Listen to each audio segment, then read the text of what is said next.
There is absolutely no denying the fact that corruption does not exist among the cops. But do you know what's worse than being a corrupt cop? Getting caught red-handed for that, of course. In this video, we are going to take a look into the top 3 corruption scandals involving high-ranking police officials that will blow your mind. So, without any further ado, let's get into the stories of embarrassed, corrupt cops that were caught on body cams, a policeman or molester. This unruly police officer of Monroe County, Georgia, did something unimaginable and then got caught red-handed. Bill Miller, who had been in Monroe County since 2014, was promoted to sheriff deputy in July 2018. But his happiness was indeed short-lived as he was exposed, demanding sexual favors from an accused. The event unfolded in July 2018 when Bill Miller arrested Ashley Roberts under the charges of DUI and meth intake. The two later formed a bond, and Miller asked Robert to come and meet him at the park. Well, this was not it. According to Miss Ashley Robert, Miller took his pickup truck to a dirt road, which was exactly when she started to worry.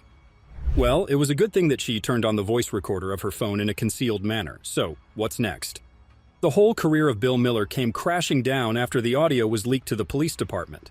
Miller kept asking Roberts out-of-the-line questions, which Robert kept denying. In brief, he wanted Ashley Roberts' agreement for any sort of sexual favors, so that in return he would raise the DA, a waiver to drop her DUI charges. Soon the news circulated, and the sheriff was immediately suspended from his position. Al Shackelford, Miller's interim officer, expressed his apology on behalf of the whole Monroe County Department. Bill Miller was punished with first-degree sexual assault charges, so he did not actually go to prison, but faced 8 years on probation and a $2,000 fine for bribery, felony, and violating the oath of office. He was also banned from Monroe County and nearby areas until the probation ended. An imposter criminal cop. Just imagine abusing your law enforcement powers to such an extent that you go as far as falsely imprisoning innocent people. This 2018 case concerns Jackson County, Florida's deputy officer, Zachary Wester.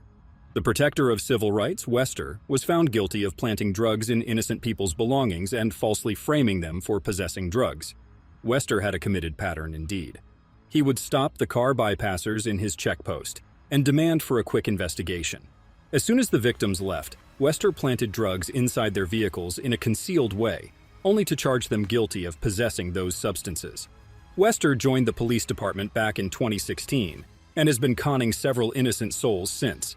It was not until the case with victim Stephen Van surfaced that Wester found himself in a puddle of mud. On the other hand, in some unfortunate cases, like the arrest of Teresa Odom, Wester's own body cam footage framed him. As you can see in the video, he calls Teresa out of her van for a quick investigation. Later, the ex-policeman's camera caught him red-handedly planting a little pouch of white powder on a spoon inside the car with his own hands. The ex-deputy was suspended immediately until the awaited trials, as he pleaded not guilty. In July 2021, the court sentenced him to 12.5 years imprisonment in the state prison. Out of the 67 prosecuted charges, he was proven guilty of 19, including racketeering, fabricating evidence, false imprisonment, and possession of controlled substances. Shocking, isn't it? Bribery goes wrong. Bribing has never ended for good, and this case is a sheer example. 2 police officers from Detroit were found guilty in a bribing incident, which involved an unnamed towing company. Daniel Vickers, an officer, corresponded with John F. Kennedy, a former lieutenant of that area, in October 2017. The two smartly conspired with an unnamed towing company and agreed to receive a hefty bribe from them. What did the towing company want in return? Well, a fair use of the officers' powers, of course. All they wanted was referrals from the police department, which, with the help of Kennedy and Vickers, was an easy-peasy task. Another official who goes by the name Tower A in the indictment papers hired Vickers and Kennedy for the same.